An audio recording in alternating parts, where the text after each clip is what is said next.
लोकसभा चुनावों में बीजेपी के बहुमत से पीछे रह जाने की वजह से अब उन राज्यों में उथल पुथल मची हुई है जहां से बीजेपी को उम्मीद के अनुरूप परिणाम नहीं हुए। ऐसे ही राज्यों में राजस्थान है, जहां अभी पिछले साल ही नए मुख्यमंत्री, एकदम फ्रेश मुख्यमंत्री को इस कुर्सी पर बिठाया गया। लेकिन लोकसभा चुनावों में 11 सीट हारने के बाद वो गुट सक्रिय हो गए हैं जो इन मुख्यमंत्री के नाम की पर्ची निकलने पर अंदर ही अंदर विरोध कर रहे थे, लेकिन खुलकर सामने नहीं आ रहे थे। अब जब 11 सीट बीजेपी लूज कर चुकी है तो इस्तीफे का एक नैतिक दबाव बनाने की कोशिश की जा रही है, और इस कोशिश को आवाज दे रहे हैं वो डॉक्टर किरोड़ी मीना, जिन्होंने ये कहा था कि अगर पूर्वी राजस्थान की 7 सीटों पर बीजेपी लूज करेगी तो मैं इस्तीफा दूंगा। हालांकि उन्होंने इस्तीफा दिया नहीं है, लेकिन इस्तीफे का संकेत जरूर दिया है। तो इस मामले पर बात करने और बिल्कुल स्पष्ट करने के लिए राजनीतिक विश्लेषक और राजस्थान पत्रिका के पूर्व संपादक राजीव तिवारी जी हमारे साथ मौजूद हैं। आपको बता दें कि राजीव तिवारी जी कई नेशनल अखबारों में भी संपादक रह चुके हैं। नमस्कार सर।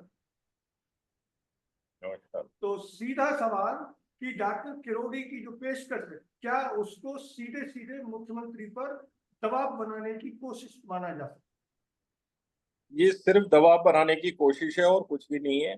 अभी कोई इस्तीफा नहीं देने वाले वो। अभी वो भी हालात का पूरा आकलन कर रहे हैं कि अगर वो अब इस उम्र में इस्तीफा दे देंगे तो फिर कहाँ जाएंगे। अभी अगले 5 साल ना तो अब लोकसभा चुनाव होने हैं, ना विधानसभा चुनाव होने हैं, तो उनकी फिर क्या स्थिति रह जाएगी। इसलिए वो सेफ गेम खेलेंगे। आपको पता है किरोड़ी जी बहुत माने हुए और बहुत तेज तर्रार राजनीतिज्ञ हैं, और राजस्थान में अब उस लेवल के जो राजनीतिज्ञ हैं वो कोई 2-4 गिनती के आपको मिलेंगे, इससे ज्यादा आपको अब मिलेंगे भी नहीं।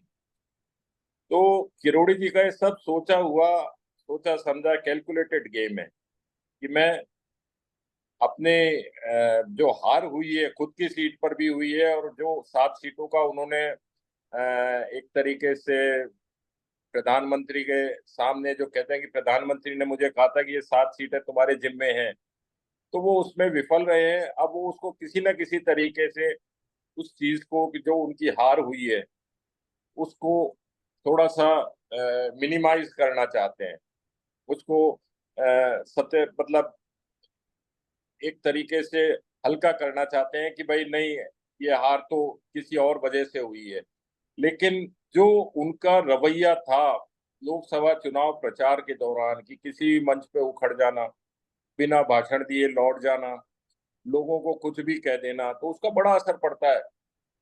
हालांकि भीतर कुछ सूत्रों ने तो यही बताया कि दौसा से जो जीते हैं मुरारी मीणा, वो उनके बहुत अच्छे उनसे संबंध थे, तो को इस तरीके से भी जोड़कर देखा जा रहा है। तो वो इस संकट से भी बचने के पीछे के लिए वो इस तरीके की बातें कर रहे हैं कि भाई मैं तो देखो इस्तीफा दे रहा हूँ, हार गया तो वो इस्तीफा इस्तीफा अभी कुछ नहीं होने वाला है।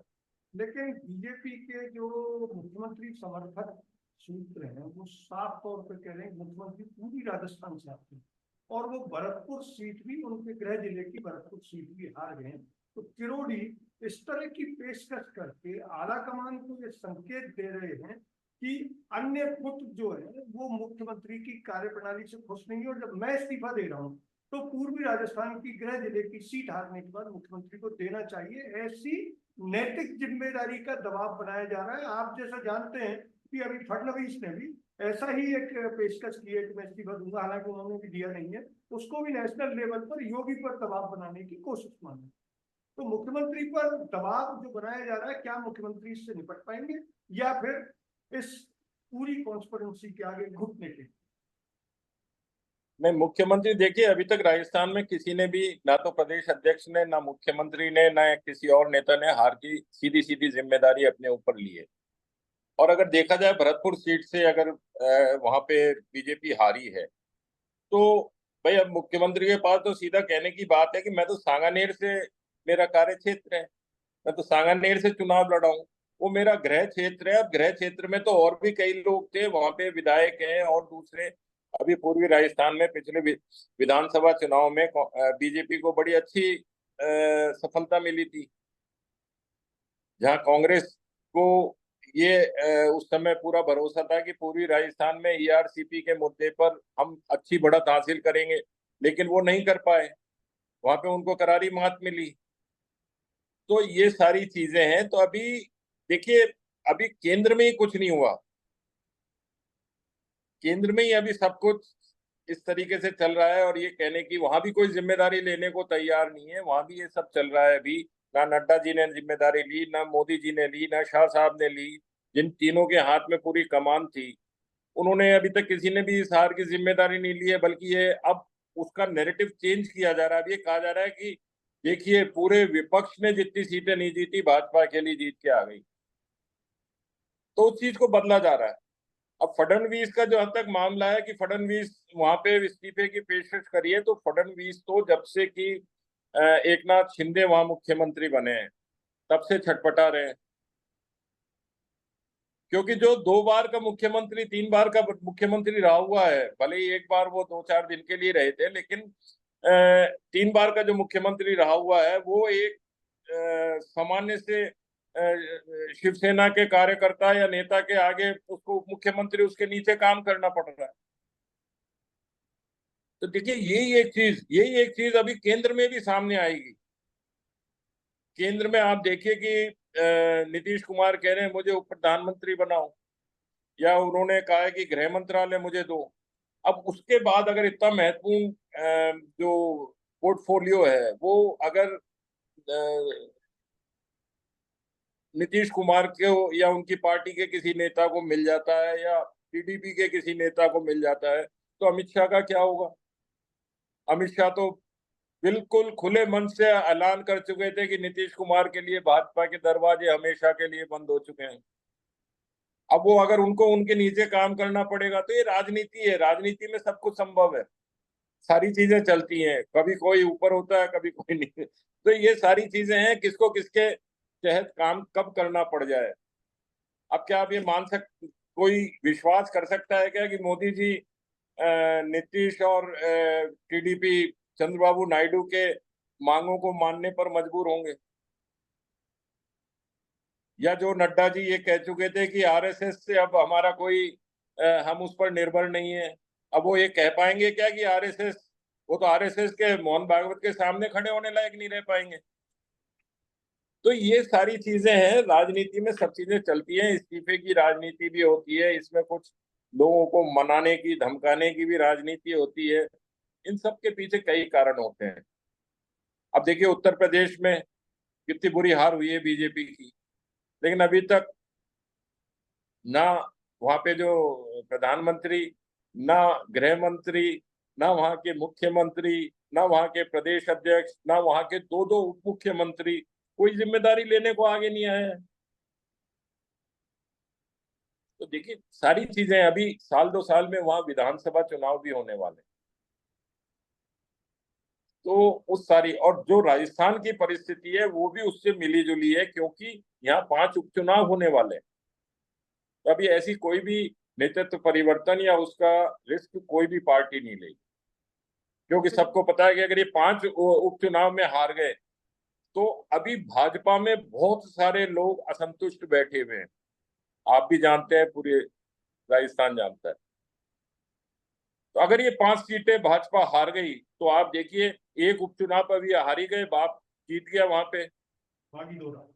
महेंद्रजीत सिंह मालिया वाली सीट पे, बागीदोरा पे। तो महेंद्रजीत सिंह की कितनी फजीहत हुई कि ना तो खुदा ही मिला, ना विसाले सनम, वहां से भी गए, वहां से भी गए।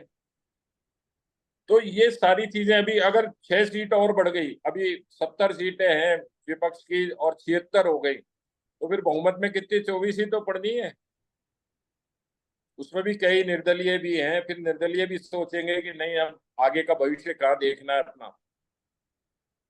तो ये सारी चीजें हैं, इन सबका आकलन बीजेपी को करना पड़ेगा कि किस तरीके से। और सरकार को तो, अभी सरकार में कोई उठापटक या छेड़छाड़ की मुझे उम्मीद नहीं लगती अगले 6 महीने।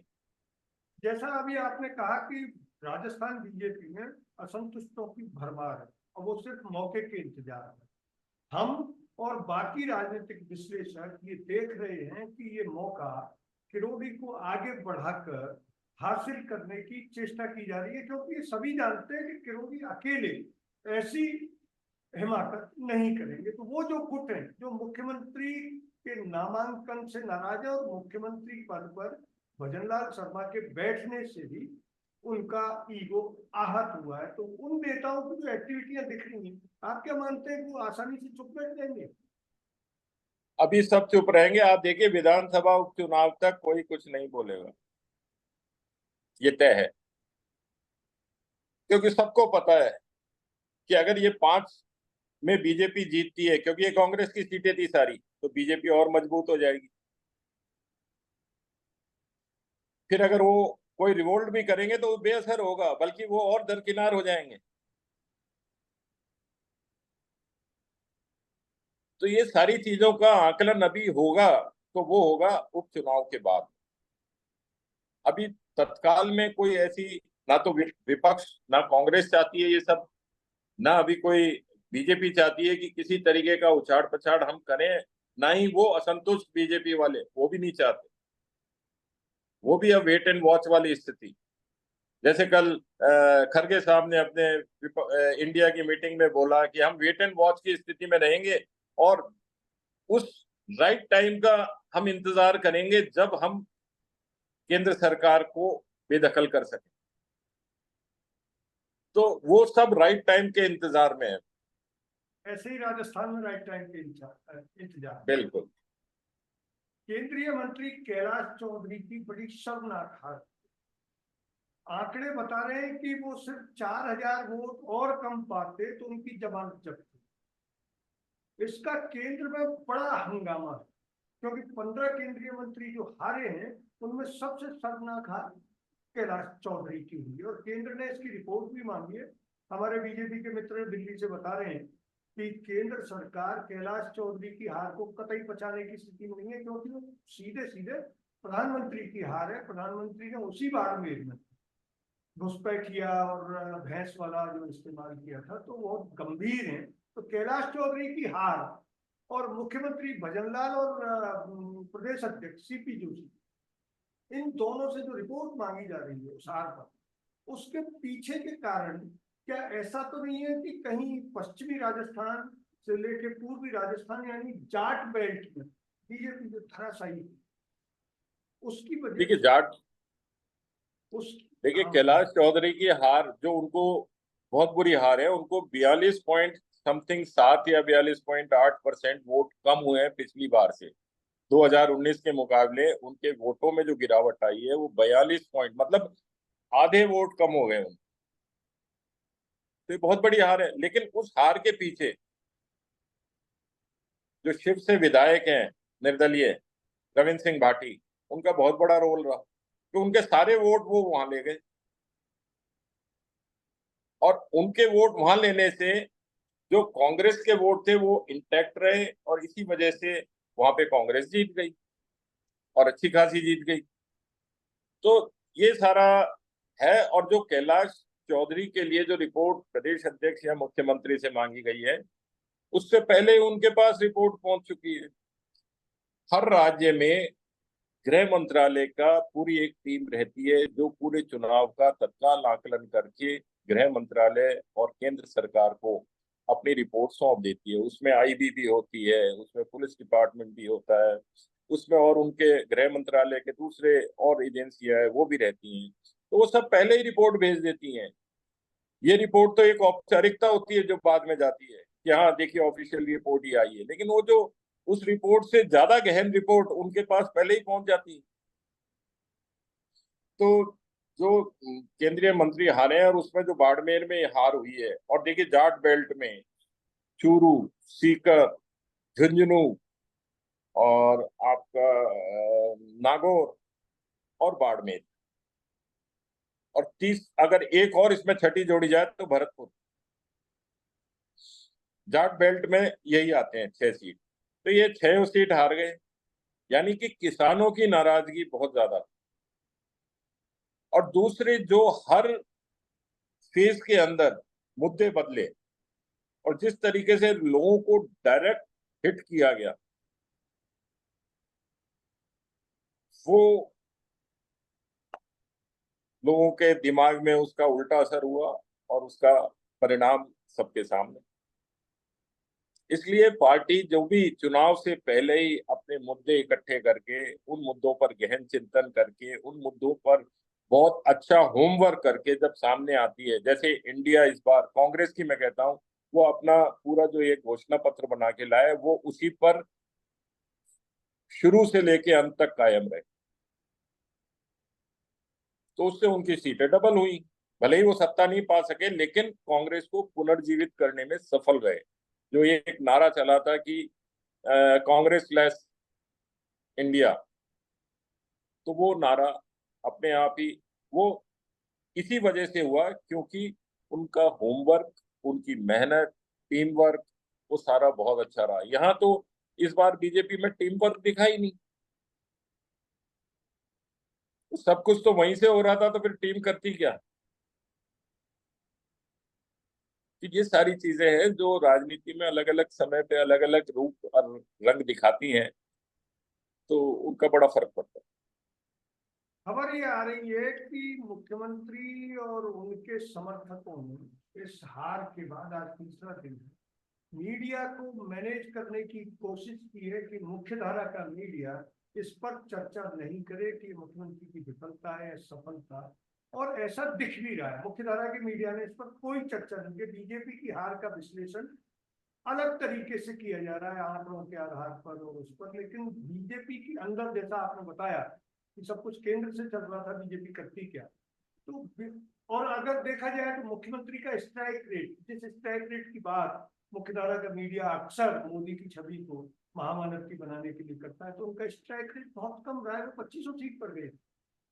तो इसको कैसे देखेंगे आप उनकी राजनीतिक क्षमता मैं के लिहाज देखिए से। देखिए मैं इस बात को सही नहीं मानता कि मीडिया को अब मैनेज करने की कोई कोशिश होगी, क्योंकि एक बार मीडिया को मैनेज करने की कोशिश करके आप देख लीजिए क्या परिणाम आए। अब जिस मीडिया को मैनेज किया था वही अब उलट की बात करने लग गया है।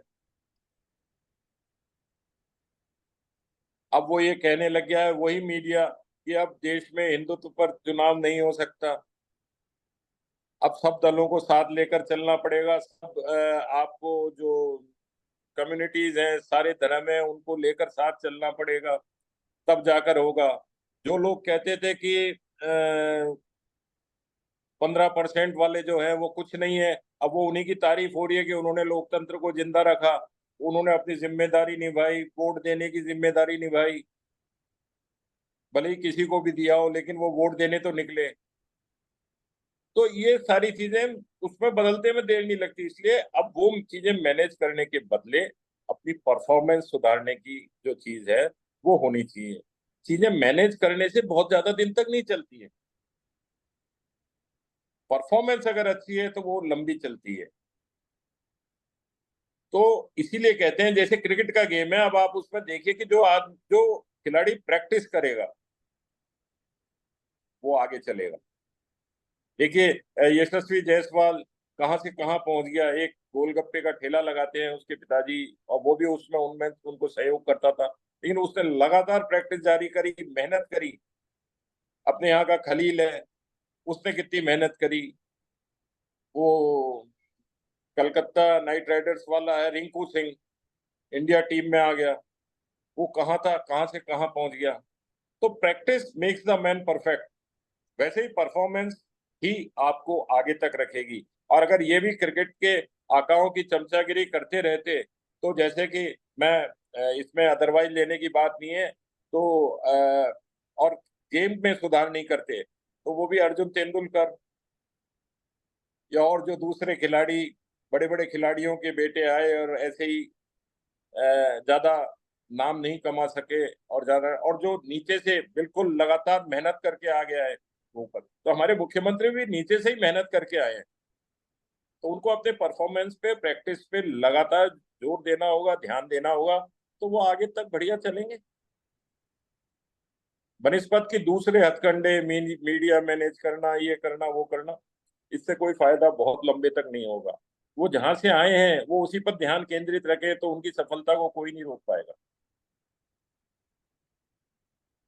ये यानी आप ये मानते हैं कि राजस्थान में राजनीतिक समीकरणों और जातीय समीकरणों का जो असर था उसके हिसाब से और नेशनल जो असर आए, प्रधानमंत्री की सभाएं हुई और उसमें जो मुद्दे बदले, उसकी वजह से राजस्थान में रिजल्ट आए।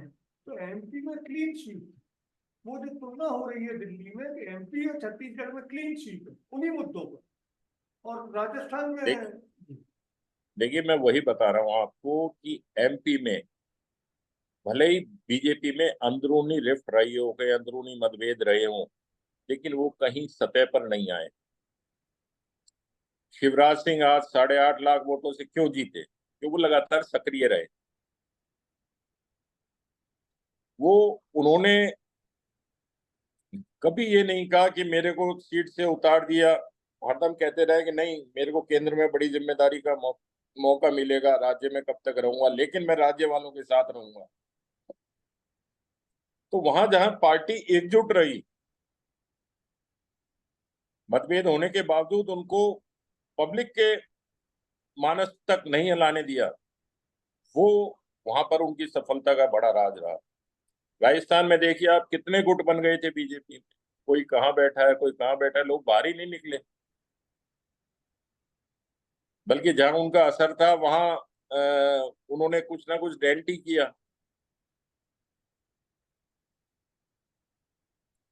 अब देखिए आप, अगर चूरू में जो कस्बा जीते हैं, अगर उनको परेशान नहीं किया जाता तो वो क्यों छोड़ते बात को? एमपी में किसने भाजपा छोड़ी? किसी ने नहीं छोड़ी। तो ये सारी चीजें हैं कि जब आप एकजुट होकर, अब इंडिया गठबंधन एकजुट हुआ तो उसके वोटों का विभाजन रुक गया। कांग्रेस के वोट भी सपा को पड़े, सपा के वोट भी कांग्रेस को पड़े, और दूसरी पार्टियां जो इसमें शामिल थी, एनसीपी और आरजेडी, या जो इन सब के वोट एक साथ एक जगह पे पड़े। तो उसका क्या हुआ? फायदा मिला इन सबको। जो पहले वोट बिखर जाते थे वो नहीं बिखरे। तो आप देखिए, 233-34 तक पहुंच गई इंडिया गठबंधन, और आज वापस से पूरी दुनिया मानने लगी कि हाँ, कांग्रेस है अभी इंडिया में। तो आपको बहुत सारा सेक्रीफाइस करना पड़ता है। क्या मुख्यमंत्री पद जाने से शिवराज सिंह की दिल आत्मा नहीं दुखी होगी? जरूर दुखी होगी, क्यों? उसको जाहिर नहीं किया उन्होंने। अब देखिए, वो निश्चित रूप से इस बार केंद्र में बहुत बड़ा पद पाने वाले हैं। तो उन्होंने एक अपनी प्रतिबद्धता बनाए रखी, तो उसका उनको लाभ भी मिलेगा। यहाँ क्या हुआ, आप खुद यहाँ पर मेरे ख्याल में 35 साल से जर्नलिज्म में है, बल्कि और ज्यादा से ही होंगे। नहीं, इतना ही तो 35 साल से हैं, तो आप खुद देखिए ना कि यहाँ क्या स्थिति थी। वो सबसे बड़ी बात।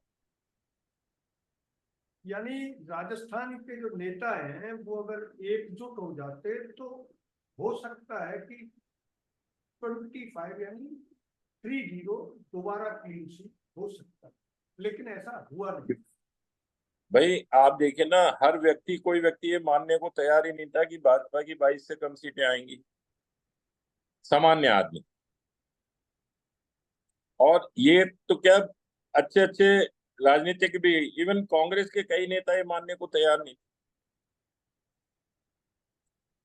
लेकिन जब चीजें बिखरती हैं, जहां मतभेद बाहर आते हैं, तो आप देखिए बहुत बड़े बड़े संयुक्त परिवार ही टूट जाते हैं। ये तो एक पार्टी।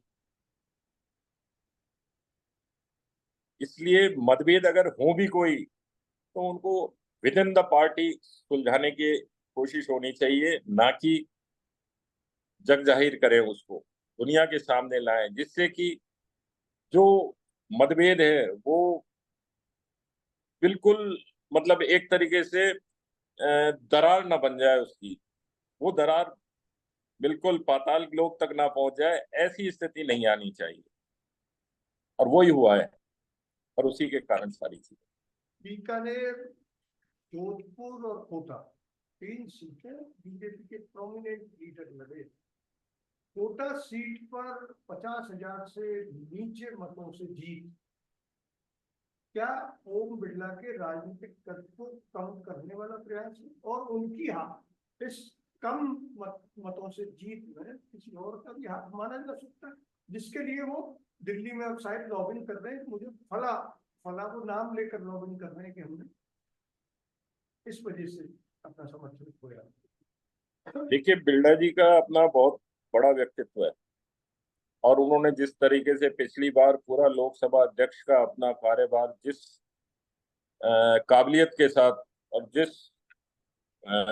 जिसको कहते हैं जिस कड़े स्टैंड के साथ उन्होंने संभाला कि उस उनके भले कांग्रेस हो, बीजेपी हो और दूसरी पार्टियां हो, किसी को उनके उस पद पर निभाए गए किसी भी कार्य का से कोई उनको वो नहीं था, नाराजगी नहीं। हर पार्टी में उनका बराबर का सम्मान था। अब यहाँ पर इस बार उनके अगर वोट कम हुए हैं तो उसके कारण वो अभी इतनी देर से मैं चर्चा कर रहा था जो वो सब कारण रहे, वही आपके जोधपुर में भी रहे, वही कारण आपके बीकानेर में भी रहे,